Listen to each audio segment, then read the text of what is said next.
Hello, this is the sixth installment in the grand review of getting ready for the AP Human Geography exam on Thursday, May 5th. This video will cover religion, which is one that you either loved or hated, depending. But I'm going to try to give you some of the big ideas that you probably want to remember uh, in order to be successful in answering these kinds of questions.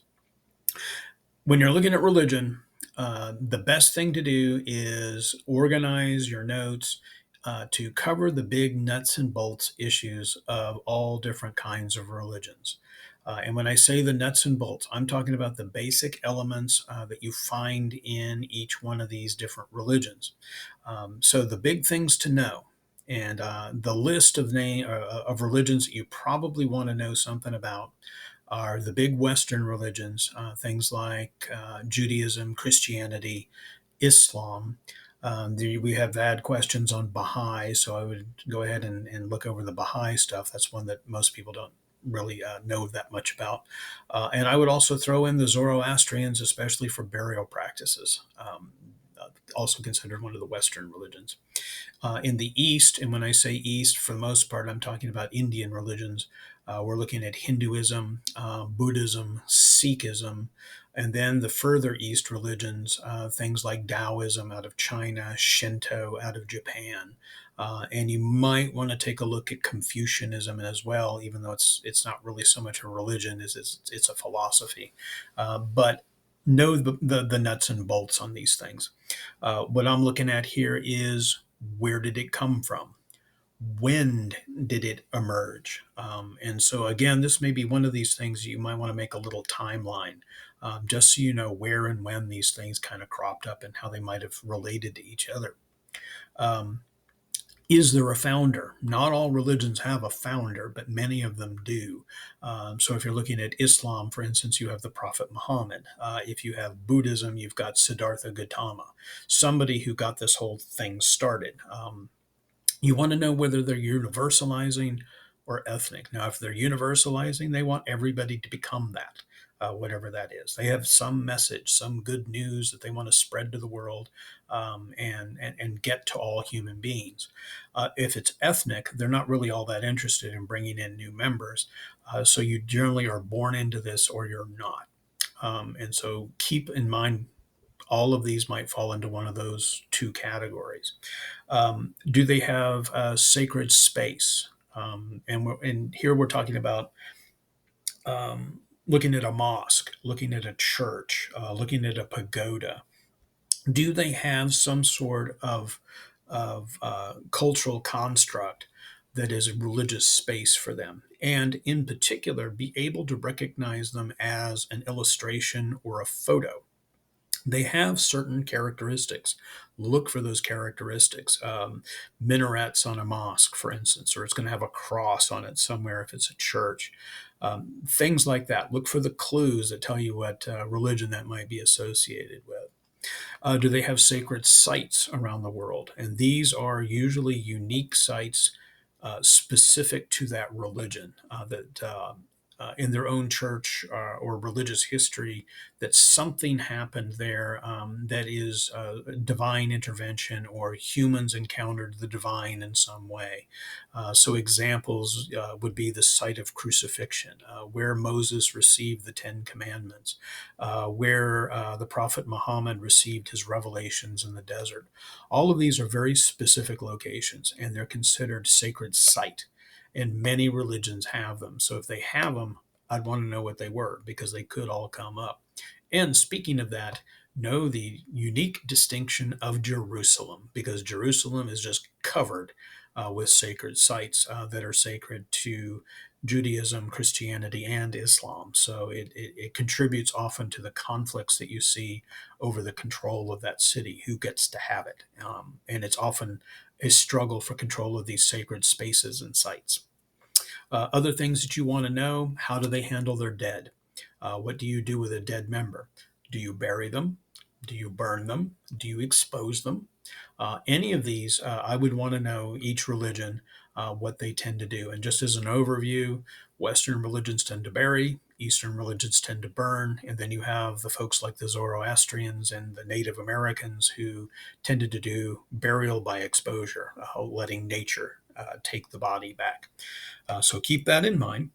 Do they have holy books? Did they write their religion down into a sacred text? Some do, some don't. And so I would want to know if there is a religious book associated with that particular religion. How have they spread? Have they spread? And what vehicle did they use to make that spread? Did they send out missionaries? Did they relocate from one place to another? That idea of how did the religion move around? Are there subdivisions within the religion? Are there branches, for instance? Are there individual sects that are doing their own sort of thing out there? Think about um, key ideas and concepts in that religion. So, for instance, if you look at the Western religions, Judaism, Christianity, and Islam, one common theme amongst all of them is monotheism. They only have one God. Now, they may refer to him by different terms, but they've only got the one. If you look at the Eastern religions, that number could vary, let's say. Some of them are polytheistic, they have many, many gods. It may be that the numbers don't really matter at all. That's henotheism. It could be dualism, where they only have two different gods. And we often associate that with things like Zoroastrianism. They may not have any gods at all. For instance, it could be just a philosophy. The Buddha was not telling you to worship this god, that god, or the other god. There's no real theology associated with it. Confucian was mostly talking about family organization, but he might indicate, but you should worship these particular Chinese gods, polytheism. So it all depends on the religion, but look for their key ideas. Do they believe in reincarnation versus some afterlife that we go to after we die? Those are big ideas, and they may be associated with different religions. So definitely go back and find out the key aspects. I kept all those posters up in the hallway for a reason, to go back and look at this sort of stuff. Um, Other things like when I was talking about key ideas and concepts, look for their cosmogony. Cosmogony is your vision of how all of this came about. Where did the universe come from? Why is there an earth? Why are there humans? What's the relationship between human and the divine? All your creation stories fall into cosmogony. And so, does the religion have a cosmogony? Most of them do. And you might want to know something about a little about where do they think all this came about for. Remember the significance of calendars. That was a big concept we talked about early, but the idea of why we use calendars, why are specific dates important, and why do we call them holidays, holy days? Think about the different calendars that are used. There's an Islamic calendar, a Christian calendar, Jewish calendar, Chinese calendar. Remember the pagan calendar, the calendar of the cycle of seasons. It turns out the day that I'm recording this happens to be one of those days. It's May 1st. Happy Beltane. And if you happen to be pagan, this is a big holiday because this is indicating a change of seasons. This is a shift on their calendar. So think about the significance of calendars and religion. You may have questions about that. Why? That maybe they use a lunar calendar versus a solar calendar, for instance. How they calculate months and weeks are different depending on often the holiday schedule of that particular religion. Where are their high holy days? Um, what days do they celebrate weekly? For instance, in the Western religions, Friday is sacred to Islam, Saturday is sacred to Judaism, Sunday is sacred to Christianity. So those are their high holy days of the week, and therefore you would still want a calendar to be able to calculate all that, right? Think about the origins of our holidays. These are customs passed down through families, and often religion is passed down through families. So there's a connection there. Remember animism. Animism is not really a religion so much as it's a basket full of religions that we all kind of put together because they share common concepts. But the idea of a spirit world, that is where the dead go, that is where the spirits live. You can communicate with the spirit world even though you can't see it. This is common to many religions around the world, especially Native African religions, Native American religions. More remote areas of Europe and Asia may still practice animistic traditions. Shinto is often lumped in with animistic religions. So I would know something about that. Remember your diaspora religions, Judaism for one. When the Romans kicked them out of Judea and threw them all over the Roman Empire, their religion became dispersed. It was an involuntary migration. That is the reason why Judaism appears in so many different places, even though it was not a universalizing religion. It did spread, but it spread through this. The West African diaspora, using the African slave trade as the vehicle, also spread West African religious ideas and concepts. And that is the reason why we have things like Kindoble and Indoble and Vodun practiced all across the Caribbean basin in southern parts of the United States and Brazil and so forth, because these people brought their religion with them, even though they were involuntarily being enslaved. And those ideas find their way to the New World and why they exist there to this day. Syncretic religions is a concept of where you mix religions together and you end up sort of forming a whole new religion. And your West African diaspora religions are like that. Although they have a lot of West African elements to them, they've often picked up some local religion as well, as far as especially Roman Catholicism. In places like Latin America and the Caribbean, often you would have Roman Catholic practitioners as well. And so they would take these African ideas and Roman Catholic ideas and merge them together, and that forms a whole new religion. So keep in mind your syncretic religions. Probably the best examples are the West African diaspora religions. When you're looking at religions, remember that some of them break down into smaller groups.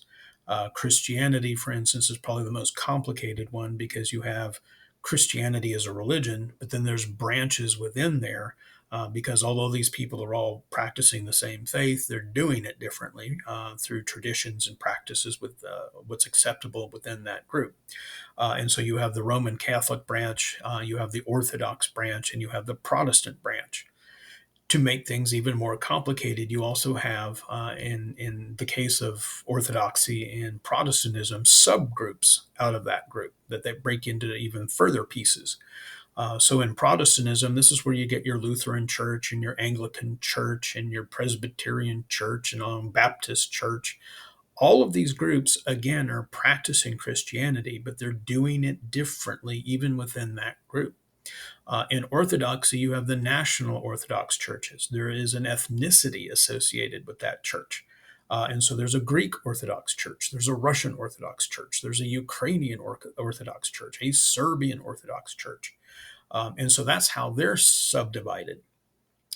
Then you get into the fun stuff where you have maybe one of these particular denominations, which is what we're talking about here, that breaks into even smaller groups because they're doing something different than even the denomination does.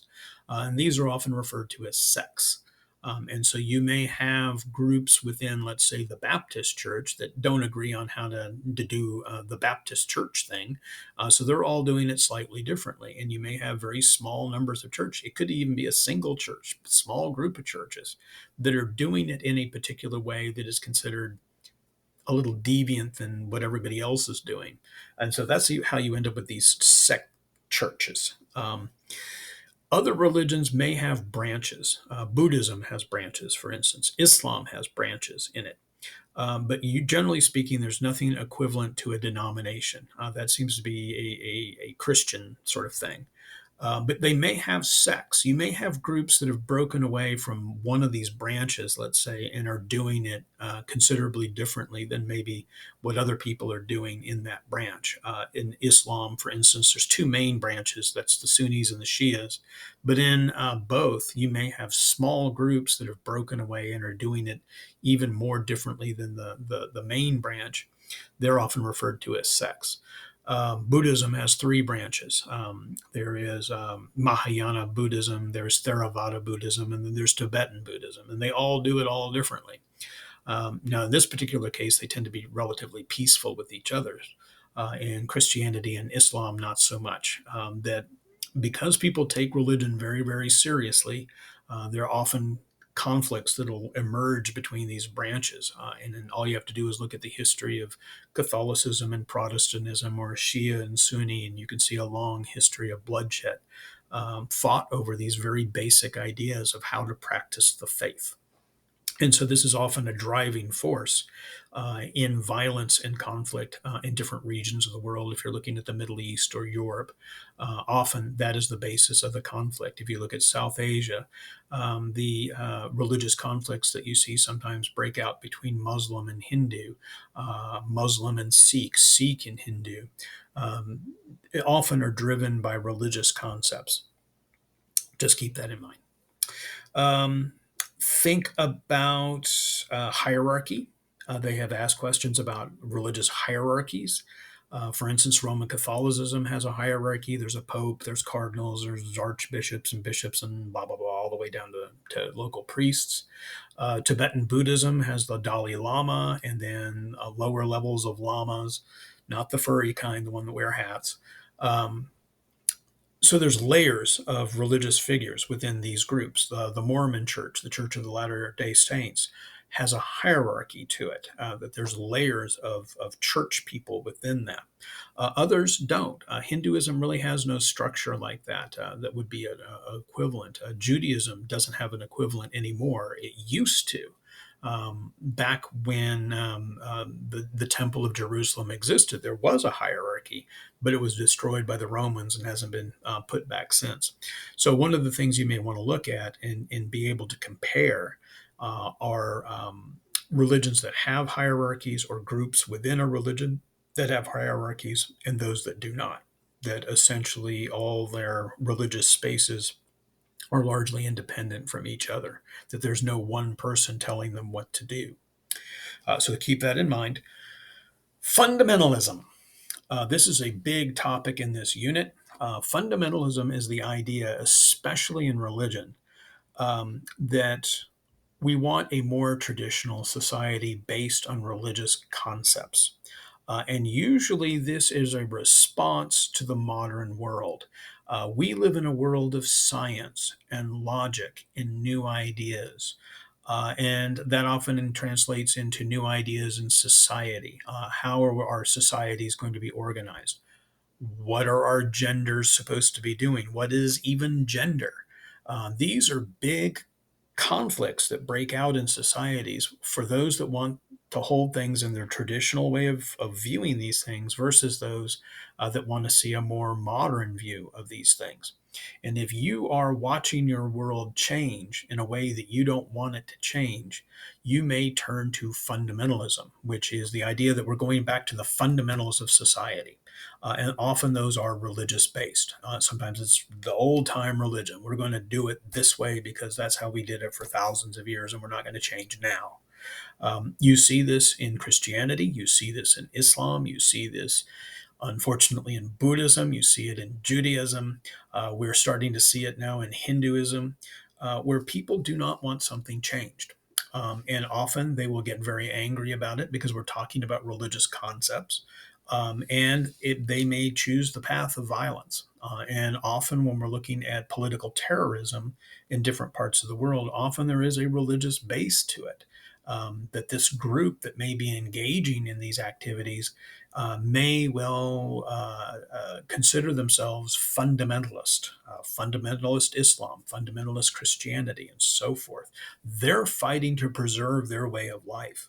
And if our view of what gender means is changing, they may get very offended and want to change it back. The roles that we play in society, what is acceptable in society? Can we see skin or not? Are those food taboos for real, or are they just merely suggestions? we can get very, very worked up about religious ideas. And unfortunately, that sometimes leads to violence and terrorism the way that we have seen in the recent past. When you look at many of the terrorist attacks that have taken place in the last 30 years, many of them are fundamentally religious based. The Taliban of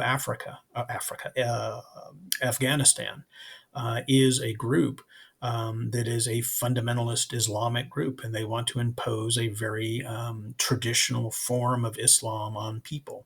Same thing with Boko Haram in Africa. Again, trying to impose a very traditional society on people that live in a modern world. And so that is something to be aware of. They could ask questions about. You might have to compare and contrast and that sort of thing. Just keep it in mind. Um, Again, gender. I'm still expecting gender. And so definitely think about the role of women in different societies, especially fundamentalist traditional society versus some more progressive society. Look at the world of Islam, where you have very progressive Islamic societies that have embraced the modern world, and others that are not comfortable with it at all, and in fact would like to turn the clock back. You see the same thing in Christianity. There are groups out there that would very much like to turn the clock back and are not comfortable with a modern world with modern progressive ideas about economics and social identity and all that sort of stuff. So those are the same. Those are the things to pay attention to. Not likely as essay, but maybe parts of essays. If we were talking about diffusion and migration, you could bring up a religious concept there, that sort of thing. I would be very surprised if we saw an essay that the center focus was religion, but always be prepared. And this is the end of the religion. I will be moving on to our next unit.